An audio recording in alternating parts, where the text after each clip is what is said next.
After the weak Destination X pay-per-view show, the bloom is really off of Dusty Rhodes. Don't worry, he'll bring it back with this pay-per-view. Well, it's a better show.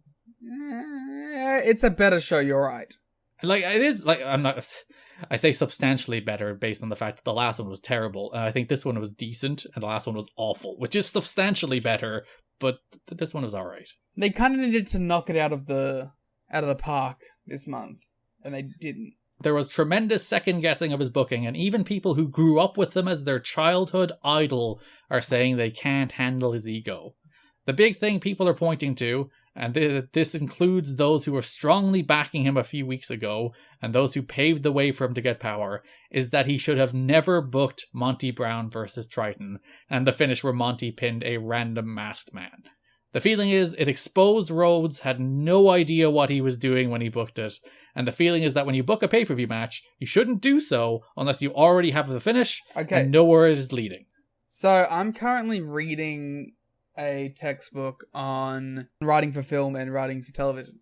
Mm-hmm. And one of the first things that's in that book, in like chapter 2, is the idea that when you've come up for a concept of what you want to do, when you're going to write a movie or a film, the thing that you need to have before you do anything else is the ending.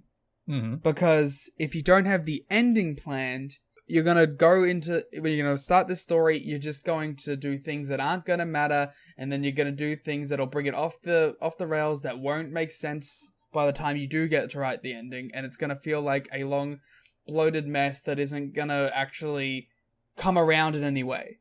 And that's what we're seeing here in wrestling too, is that you need to have the ending planned before you get on the road.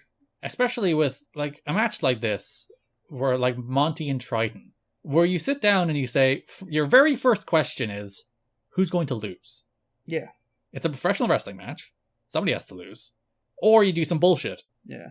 But like, you're like, Monty coming off the back of the Jarrett loss can't really lose. And he's like one of our top baby faces. He should not lose. Triton is a new pushed act. Triton is a new pushed act for reasons beyond comprehension because he's terrible. But he is a new pushed act and probably shouldn't lose. So when you sit down and you're like putting together your pay-per-view and you put together Monty Brown versus Triton, it does expose how like just thoughtless all of this is. You just clearly didn't give it any thought. Which is a real indictment of someone's booking. I do think like that's the case when you look like up and down this show, in that it almost doesn't even feel like first draft ideas. It feels like he threw together, because they're taping 3 impacts at a time in this cycle, because there's 6 impacts building to lockdown, so they tape 3 and 3 in 2 blocks of tapings. So it really feels like he just throws a bunch of stuff on the back of a napkin, doesn't bother thinking about like how this works, how it builds, how it pays off, how it's meant to make you care more about these characters, these stories, or these angles. And then he's the same guy who like turns around and is like, the X Division is all moves, they don't have any stories. It's like, neither do you, pal, and you've got the book. Yeah. Like, this is all on you. And I don't know, I don't think like Impact at this point is like, there's a roster there that you can work with. Mm. And it takes a real disconnect to be playing it the way that it is being played. Like, the one thing I'll give him is there's probably a lack of roster depth. But like, I feel like that you can still make the best out of what you have, I think. Which I don't think he's doing, which is the reason I can't even give that to him. I don't think he's trying. Because, like, there's weeks that go by where, like, AMW are barely featured, or Raven is barely featured, or even AJ's barely featured. It's like, you have pieces you can put in good places, and instead you're just booking everybody to beat Buck Quartermain every week. Yeah. Like, I feel like I've seen Buck Quartermain on this show more than I've seen Jeff Jarrett, and that's saying something. All over the show, old Buck and David Young and Lex Lovett. Though it is funny, you raised the point about like having your ending planned in advance, which I largely agree with, that you should. But it's funny, we saw an instance just this weekend where it's like they had their ending planned in advance and stuck to it when they probably shouldn't have. That's the thing. You don't have to stay with it. Mm. You can adapt as the story progresses, because it is a story unlike a movie or TV show that is going to be told concurrently with the people watching it. So you have the ability to adapt and change. But when you first form it, you should have an idea in mind. Yeah, it's fine that you're building toward Cody Rhodes, but you should pivot when you get a really hot babyface. Yeah. And you can find a way to make it... That's the thing, too. You can find a way to make it work. Yeah, it's pro wrestling. You can basically do whatever the fuck you want. Yeah, you control every element of it besides injury. So yeah, there's a lot of second questioning. Other complaints have come from Sean Waltman, Conan, and BG James most notably. Waltman was under the impression he wasn't going to wrestle at the March 15 tapings, and he was complaining before the show because he should only be working pay-per-view matches, even though he was also complaining last month when he skipped that court date. Yeah, he wanted to work last month. But he's not happy about working Buck Quatermain, I don't think. I think that's the issue. I'm beginning to think that Sean Waltman may be a little irrational too. I don't think it helped that he got a concussion in that Buck Quatermain match. Oh, was he complaining after that? I think so. Okay, like that I understand then. If he was complaining before, I'm like, fuck off. Whereas he got hurt working like it was a TV main event, but it was also a 10-minute, weirdly 10-minute TV main event against Buck Quatermain and Lex Lovett. Because Buck Quatermain and Lex Lovett are the best, and they're all over these shows. But how do you feel about them not having Johnny Fairplay involved anymore? They upgraded to having David Young as their leader, so I appreciate that. As like their bald, fabulous Freebirds.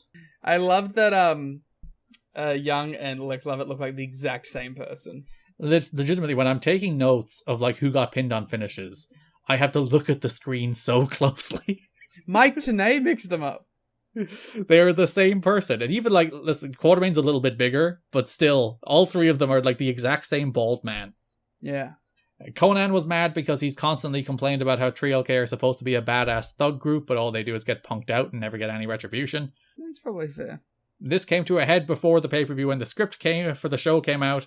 Conan was asked to drop the fall in the 8-man tag and then take a guitar shot from BG James in the main event. He asked Rhodes what the 8-man tag was building toward, and Rhodes told him Team Canada versus AMW for the tag titles. Conan said if that's the case, how come Bobby Roode isn't pinning one of AMW? Rhodes pretty much told him if he didn't want to job, he could leave, and Conan just said he had no problem jobbing, but the booking didn't make sense based on where they were going. James was mad when he found out his ex-Outlaw tag partner was earning $2,000 per show starting out, while BG had been with the company from day one, was the same level star, and is only making $1,000 per show. Excuse me, BG, you didn't have that Billion Chuck run. That's true. Or the one Billy Gunn. Exactly. Well, where's your King of the Ring win? Yeah. Also, like, the Outlaws straight off a WWE run, and BG's been gone for like 4 years now, so... Yeah. BG's just a run-of-the-mill TNA schmuck, whereas Billy Gunn still has some star power left, arguably. Well, he hasn't dampened it yet. He asked for a raise and was turned down, saying the company couldn't afford it. With all the cutbacks, can't see too many people getting raises right now, says Dave. Dave goes to like one of his favorite analogies in the next like set of comments, where he describes it as being funeral-like. Does Dave do that a lot? He does that a lot. Like, you hear that term, or referring to things as being like a funeral, or like that sort of melancholy whenever something's bad in a pro wrestling company. So at the April 5th tapings, Dave does say it was like funeral-like with the negativity, because they changed the pay-per-view to an all-steel cage match pay-per-view lockdown. It was originally just meant to be 2 cage matches. Now the entire show is cage matches. And everyone was like, that's fucking stupid, and I don't want to do it. And even Dusty, like, later in the month, was on, like, a media interview being like, it wasn't my idea, I also hate it. Yeah, thanks, Dusty. Me and Dusty. On the same page, finally. Lockdown haters. Love my lockdown. But also, a bunch of people are apparently shorted pay as well, so that didn't help either. And they all thought the company was going under, and they're all sick of Dusty, and they all think Dusty is a giant ego, and the show's booked terribly. Well, so it's not going well. It's not going well. Also, pay-per-view buys for Destination X were down as well. So all is not looking well for the American Dream Dusty Rhodes run with the book. Yeah, it started okay. So this month, I think, was better than last month in that I didn't feel existential dread while watching the shows. But I still don't think it's good. No. It's just a very dull show. And I have to admit, I'm very sick of just squashing nerds. They've ruined the joy of squash matches for you? Yeah, because they do 17 on a show. It's like a ridiculous amount of squash matches. Whenever they actually put guys out against each other, I think they do pretty well. And those matches always, like, you know, exceed expectations at this point. But one thing I will say is I think the build to the pay-per-view this month was better, in that there was some.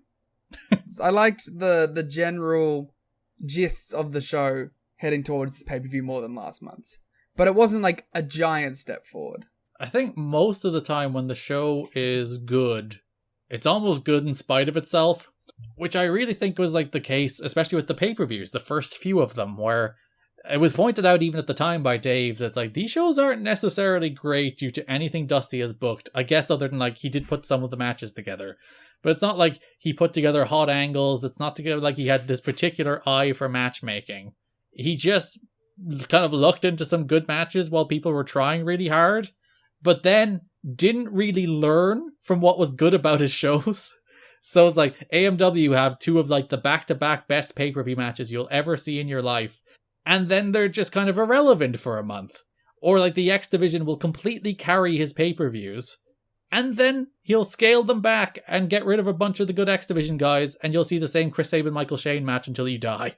So anytime it's good, it's like it stumbles into being good. It's good by accident. And then Dusty like actively tries to do all of the opposite things of them that were good on his shows. It's kind of bizarre that he learns so little.